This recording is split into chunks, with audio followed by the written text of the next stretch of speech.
انت اكيد مجنون وفي حاجه في مخك، مش كده؟ يا نهارك اسود. ونزلت ليه عقله؟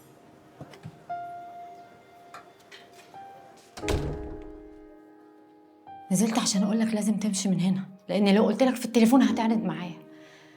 صلاح كل لحظه بتبقى فيها هنا ممكن تحصل مصيبه. هو انا مش قلت لك قبل كده بلاش تحطي ميك اب كتير؟ ليه كل ده؟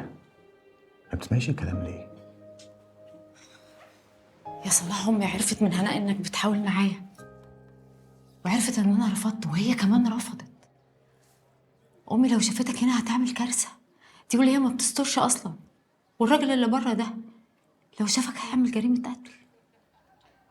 وانا جاي اقولها لك تاني يا مروه، احنا لازم نتجوز. لا ده انت مجنون رسمي.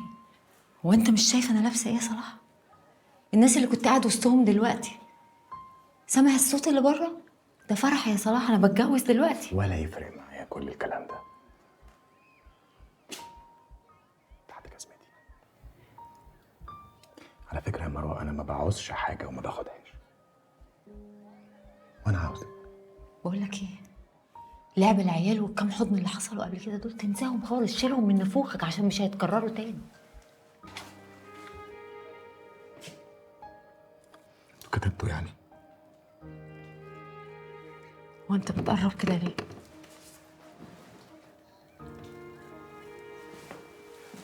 ذمتك مش عايزاني؟ بصي لي في عيني وقولي لي مش عايزاك يا صلاح. حسسيني بيها وانا امشي. لا يا صلاح مش عاوزاك.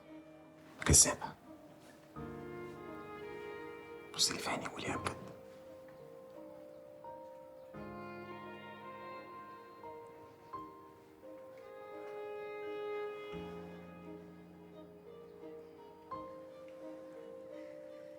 مش عايزاك يا صلاح، ومش عايزه اشوف خلقتك تاني، ومش هطلع بره من هنا. مروه انت مش فاهمه اي حاجه. ولا عايزه افهم حاجه. طب اسمعيني اخر مره. وانا ايه اللي يخليني اعمل كده في نفسي؟ ايه اللي يجبرني اتجوز في السر وكأني بعمل حاجه غلط من ورا الناس؟ طب ما انا اهو عامله فرح وبتجوز في النور ولابسه فستان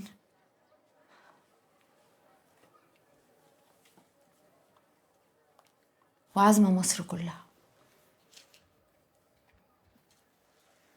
مروه احنا مش هنضحك على بعض.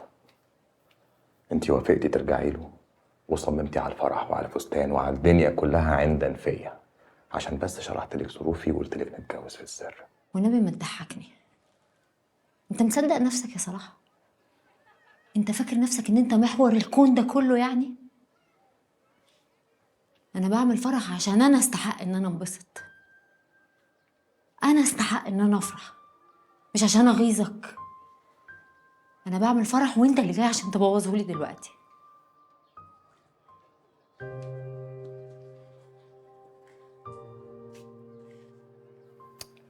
لا يا مروه، الموضوع مش كده. انت طلبتي تعملي فرح علشان انت حاسه من جواك انك مش مبسوطه، بتدوري على اي صوت عالي حواليكي يركب فوق الصوت اللي جواكي يغطيه، الصوت اللي بيقولك ان سعادتك مش مع طليقك. ببساطه يا روحي، انت عملتي الفرح دوت علشان عايزه اي حاجه من حواليكي تاكد لك انك صح بس. ما تحللنيش يا صلاح، روح شوف حياتك وسيبني في حياتي. والله يا مروه وحياه بنتك هنستحمل شويه صغيرين وبعد كده هتبقى جوازه رسمي.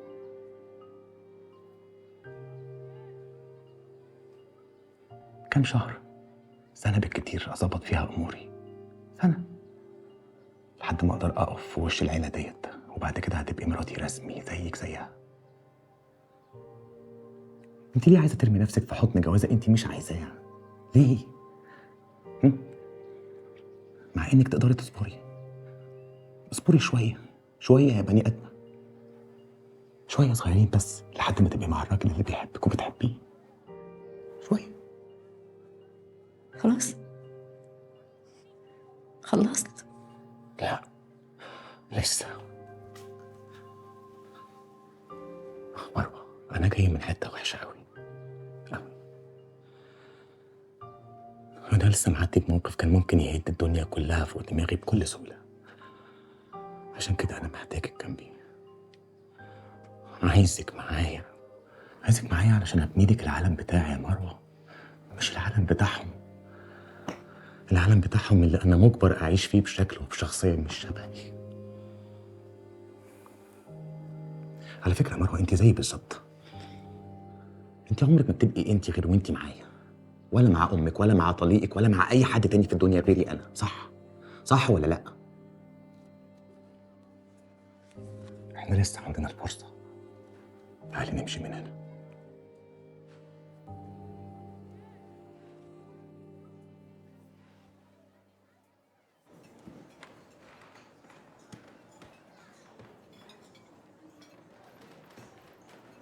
ايه يا نادر، مروه خلصت ولا لسه؟ خلصت ايه بس يا طنط؟ هي قالت انها نازله تشوف الناس اللي بيخلصوا الاكل.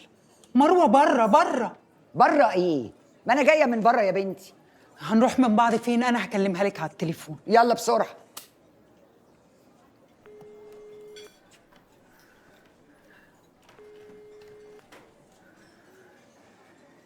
اي يا مروه، انت فين؟ احنا كلنا في الريسبشن مستنيينك. حاضر حاضر، خارجه حالا.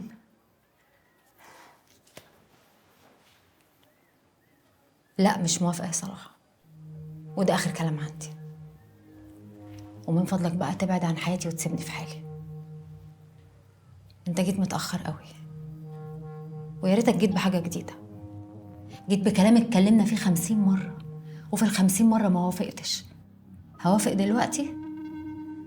مش موافقه يا صلاح.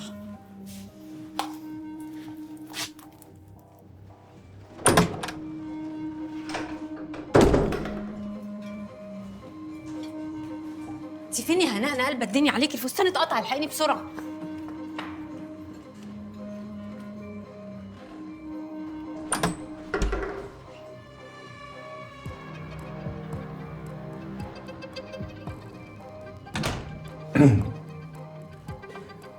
احنا ممكن جدا على فكره نلم الموضوع بشويش، وانا همشي على طول من غير مشاكل ولا اي حد هياخد باله. او ممكن كمان نعلي حسنا ونعمل فضايح والدنيا كلها هتبوظ. فساعتك مشكوره هتختاري قبل ما تعملي اي حاجه تندمي عليها.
أولا، يقر الطرف الثاني الزوجة بعد إيجاب وقبول صريحين بأنها قد رغبت وقبلت الزواج من الطرف الأول زواجا شرعيا لها على كتاب الله وسنة رسوله، وعملا بأحكام الشريعة الإسلامية، بأن قال للطرف الثاني: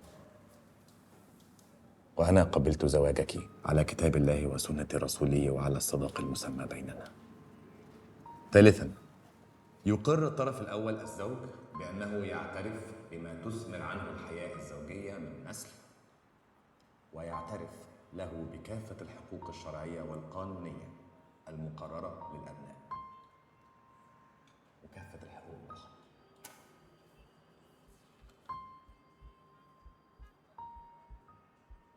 اتفق الطرفان على أن يكون المهر المسمى بينهما هو مبلغ، اكتبي رقم، لا طبعا، اكتب انت اللي انت عايزه. 1,000,000 جنيه يحق له الطلب به عند حلول آجله شرعا.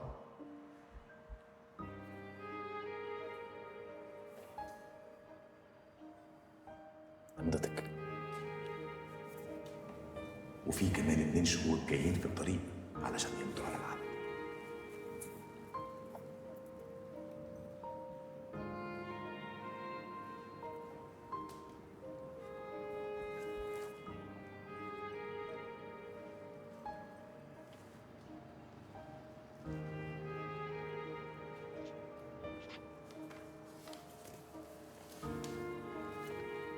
مبروك.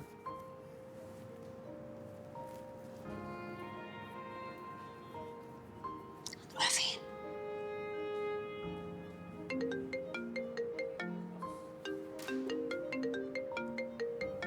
ثانية واحدة يا مروة.